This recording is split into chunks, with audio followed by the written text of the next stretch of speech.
In the aftermath of Hurricane Katrina, what happened was that hundreds of thousands of black workers were systematically excluded from the reconstruction, and hundreds of thousands of immigrants were systematically exploited.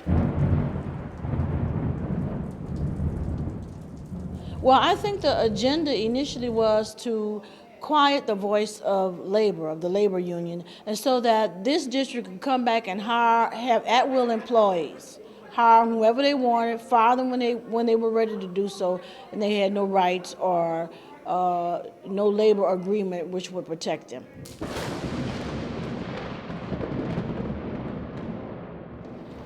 I worked there for 30 years. I retired from Charity Hospital, and they have the nerve to close down a facility that the vast majority of the people in this state are born at Charity Hospital.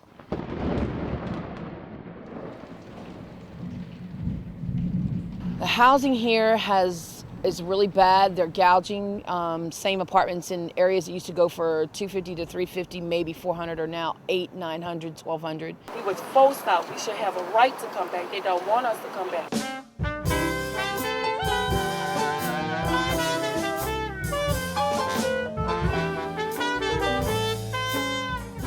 When Hurricane Katrina hit, they ended up with the corporate New Deal for New Orleans.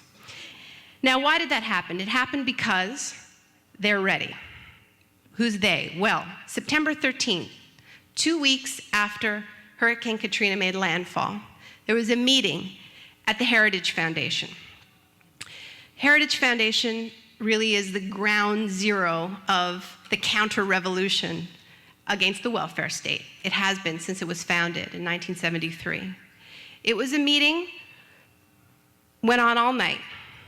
Representatives of all the big right-wing think tanks, Cato, Hoover, and also the Republican Study Group in Congress, which are all the most ideological Republican Congress people.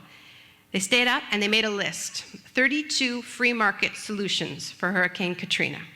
The first one was to roll back labor standards in the region so you could hire whoever you wanted at whatever wage you wanted. That was the first on the list. Next one, instead of rebuilding the public schools, give parents vouchers that they can use in charter schools. Roll back environmental standards. Turn the Gulf Coast into a free market enterprise zone, is what they called it, basically tax holidays.